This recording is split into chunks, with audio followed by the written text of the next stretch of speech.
On tap today, we've got a big show for you covering the weekend racing for the Outlaws, Lucas, and USAC. We'll also get into tonight's racing for the All-Stars and Dirt Car Nationals. Let's go.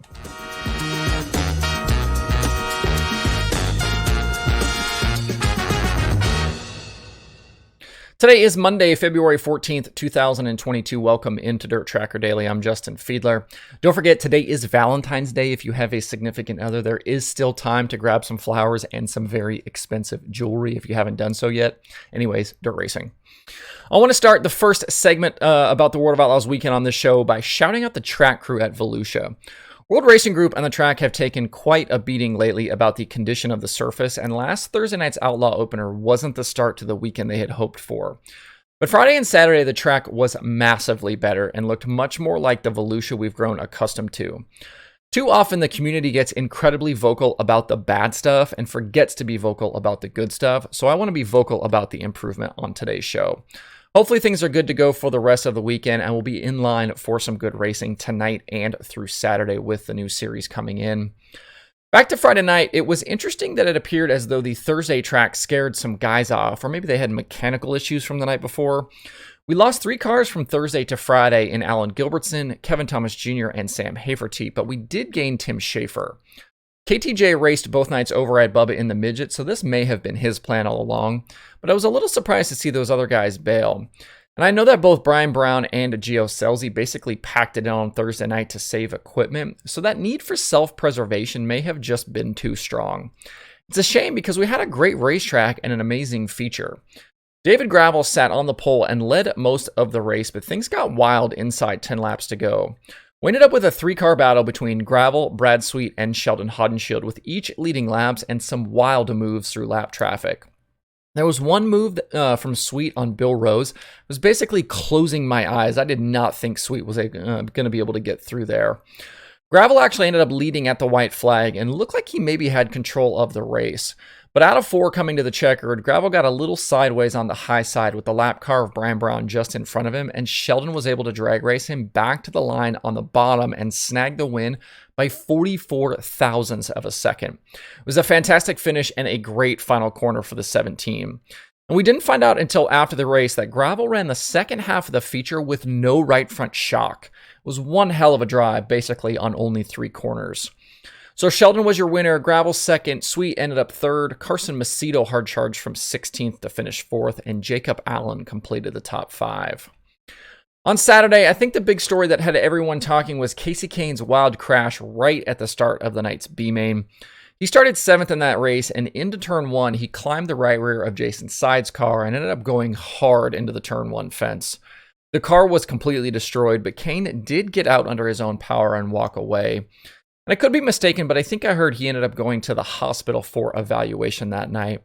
Hopefully he'll be good to go, especially with the Outlaws now off for nearly 2 weeks. It was a stark reminder, though, of how dangerous this racing still is, but also good to see that newer catch fencing at Volusia do its job, along with Kane's safety equipment. It wasn't that many days ago we were talking about safety on this show, and we need to constantly be pushing for more and better. In the night's feature, David Gravel wasn't going to allow there to be a repeat of the night before. He started on the pole, led every lap, and was never really challenged out front.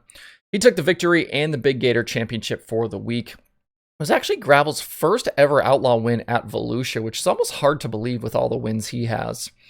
Behind him, Craig Kinzer was fast all night and ran second in the early going, but he lost a right rear tire and hit the outside wall in turn 4 that ended his night. Brett Marks went on to finish second, with James McFadden third, Sheldon 4th, and Sweet 5th. So headed to Magnolia and the Rev coming up, Gravel leads the very early point standings over Donnie Schatz, Sheldon, McFadden, and Sweet. Looking at some other drivers, I thought we'd see more from Kyle Larson over the weekend after that second place run on Thursday night, but he lost a tire on Friday and finished 12th, and then was 17th on Saturday. Not sure when we'll see him again on dirt, so we'll keep you posted as we know more. And even though he didn't quite get the feature finishes, I was impressed with Alex Bowman, who was making his Outlaw debut at Volusia. He was fast all weekend in that Ally 55 and looked good on a seriously fast and difficult racetrack. It was also a quiet weekend for guys like Brian Brown, Kerry Madsen, Spencer Baston, and Justin Peck. And Tyler Courtney did pick up a couple of top 10 finishes, but was never really a factor in the top 5. In the win picks department, the formula had shots all weekend and went 1 for 3. I picked Macedo, Larson, and Sweet, respectively, and ended up 0 for 3.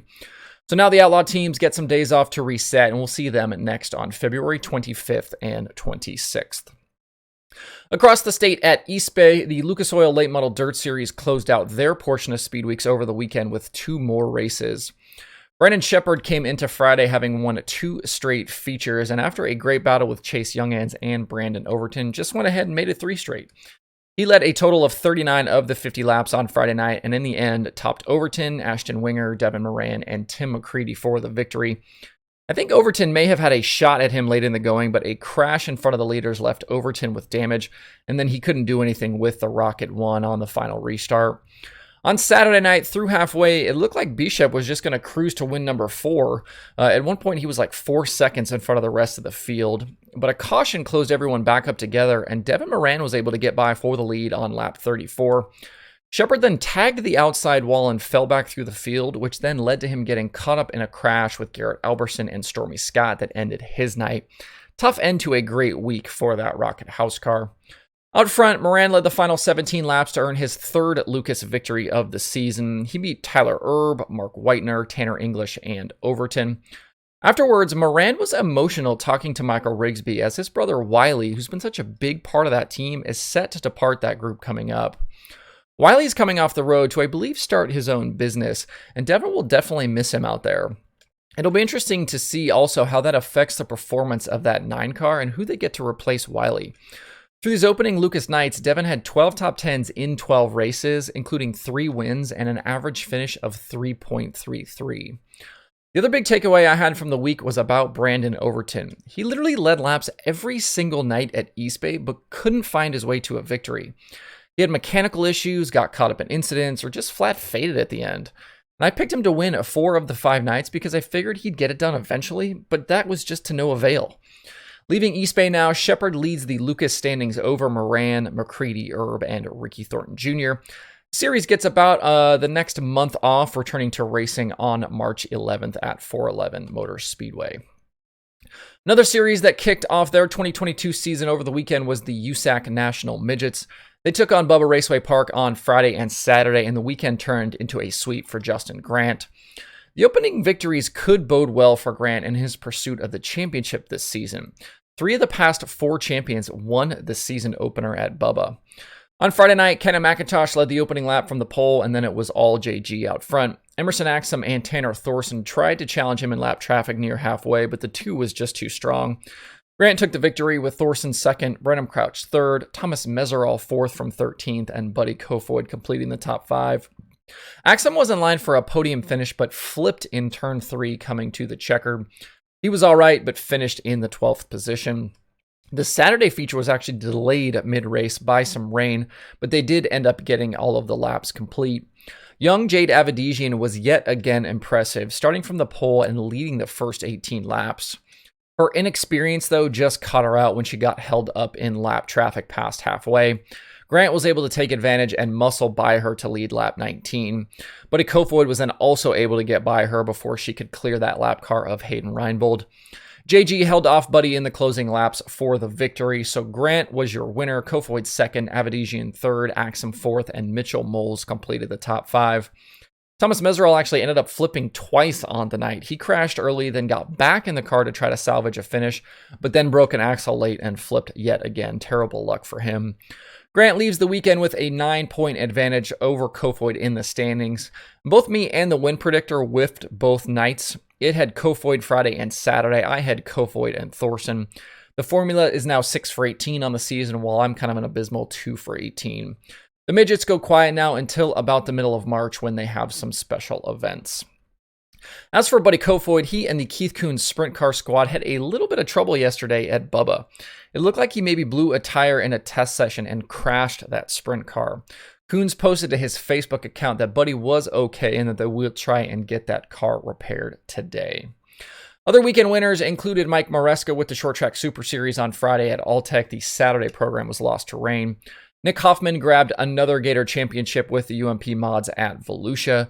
Michael Pickens swept the Sprint Cars and Midgets in New Zealand at Western Springs, and Terry McCarl and Mark Rule Jr. were weekend USCS Sprint Car winners. Looking ahead, there is plenty more racing to come this week, starting tonight at both East Bay and Volusia. First, after losing the first 4 nights of their season to rain, the All-Star Circuit of Champions head to Tampa tonight to start 2 nights at East Bay. I would imagine that we'll see quite a few of the non-outlaw guys that were at Volusia over the weekend head there.